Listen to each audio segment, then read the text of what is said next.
Hey guys, and welcome to episode 17 of my RS3 Road to Max account. In this episode, we are going to be doing some more yak track, Christmas wrapping paper collecting, and skilling. So this current yak track step is for dungeoneering, and I pretty much did a lot of my rushes, which is where the 19k XP's come from. I basically rushed from floor 9 up to floor 35, which means we can start on the cult floors. And because I'm going to be doing dungeoneering, I want to be doing large floors, and because of that, I'm going to have to enlist a little bit of help. And hopefully we can tackle the large floors and get some decent XP and crack this yak track step out very, very quick. So let's get to it. So into my first occult floor. So I've just got level 73 as well, and that's just from doing some rushes. And the help I've enlisted is actually my main account. So this account, the noob, will just be sat at base and pretty much only just key floors which are around base and not too far out. Because of the combat stats, I don't really want it going and doing any floors or any rooms. Just with a chance it could get KO'd and it's going to just ruin the point of actually keying in the first place. The main account will suicide and key the whole floor and then finish the boss fight off as well. Dungeoneering is very different now and it's a lot more streamlined than it was originally. So my account can pretty much solo the whole floor on its own, and the noob account can just sit there and leech and get the most XP possible. So the best XP I could possibly get would be doing the occult floors, and this is the best thing about dungeoneering as well, is that end screen at the back, where you just see those numbers absolutely fly up to the max XP you can possibly get. Just getting under 57k for a floor is actually not too bad as well, and it's something I could pretty much grind on as well. However, the rushes I did beforehand did put me in a bit of a mood to not really want to do dungeoneering, but I thought, you know what, let me see if I can grind through and just basically get through to the end of this challenge. In terms of how much XP I needed to get, it was 300k XP, which roughly worked out to be 6 or 7 large floors. But I did do a bit of a mistake with working out what floors I needed to rush, which did mean I eventually gave up on this. I pretty much got halfway and I just thought I can't do any more dungeoneering. I was on step 42 as well, so we are working our way towards that step 50, which will finish the yak track. And I decided to grab my Matic, grab my auto screener, and go back to archaeology to go an AFK for some peace while I played some more of the 07 Scape. And yeah, I pretty much gave up on DG. To be fair though, this whole DG phase was definitely worthwhile because all the rushes are done. And if I was ever to go back to it, it's straight from the decent XP levels and large floors. But now is some time for the annual archaeology spam in terms of levels, and this just goes to show how much XP archaeology is once you've got all the artifacts. So in this info I'm only making 14 of the stink grenades, and I'm going to get the best part of 140k XP. For 140k XP in probably 3 or 4 minutes, it's mental. It's just the pain of actually getting all the artifacts to start with as well. But there is 92 archaeology, that is halfway there to 99. And hopefully 99 will be beneficial to us as well, because there possibly could be some money made with screening all these soils and getting some materials from them. 92 archaeology also unlocked the highest level of Sorrow spot as well, and I like to rotate between Sorrow and Bandos spots only, and because of this I got somewhere nice and new to AFK for the next sort of 150 artifacts, which will give me plenty of time to complete yak track, to get some wrapping paper, but almost just as importantly, train invention. So with that siphon of my Matic, level 72, and it does actually give me access to the basic alchemizer. Now, alchemizers do make quite a bit of money in RS3, however, with the price of fire runes, I do need to be quite specific on what I put into the alchemizer. I've not got any machines working just yet, but maybe that could be something we can do in the future, just to generate a little bit more profit for this account.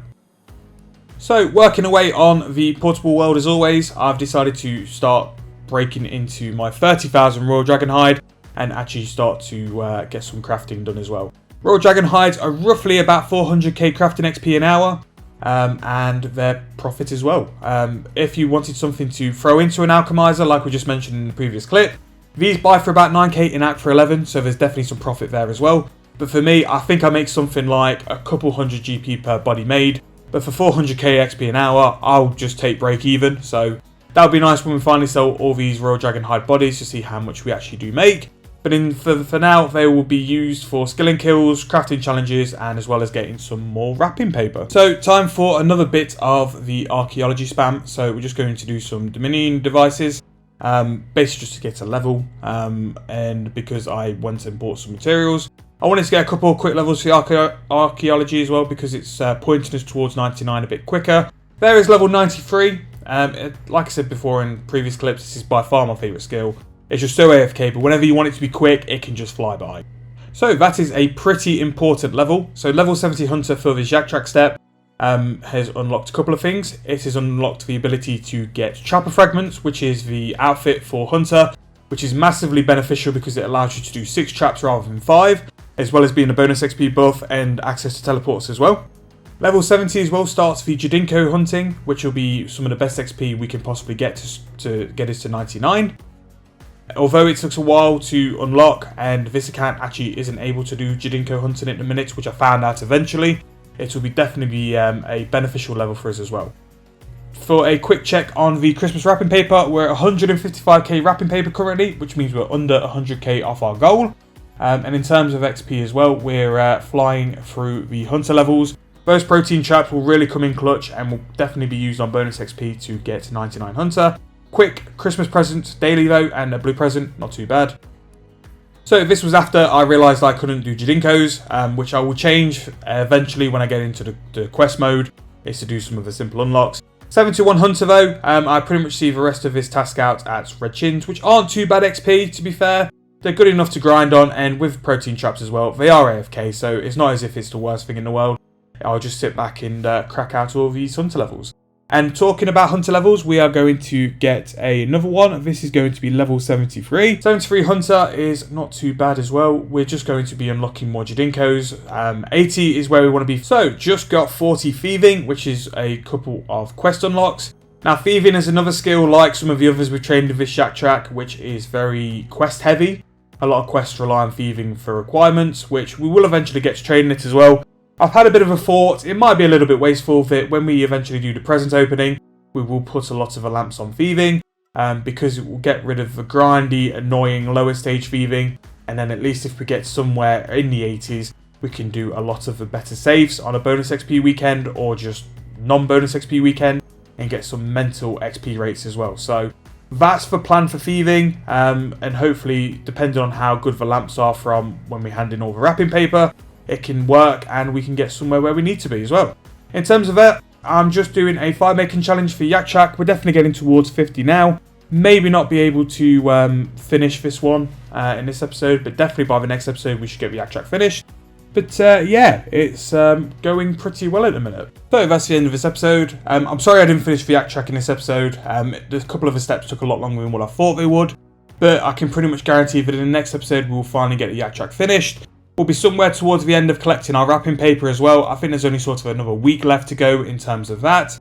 And I'm pretty confident to say we will get the 250k goal we've got in mind.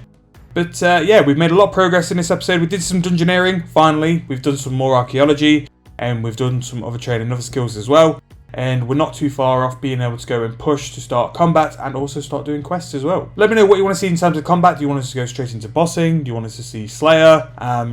Whatever you guys want to see, I'm more than happy to do as well. But yeah, leave me some feedback in the comments and I'll always try my best to reply, as I always try and do as well. But if you have enjoyed, please like this video and please subscribe for more. Like I say, always is content planning at the minute is going very, very well. I'm always making sure I'm ahead on videos and just make sure that something new is always coming to you guys as well to enjoy. So I'll see you guys in the next video. Hope you've enjoyed and I'll see you soon.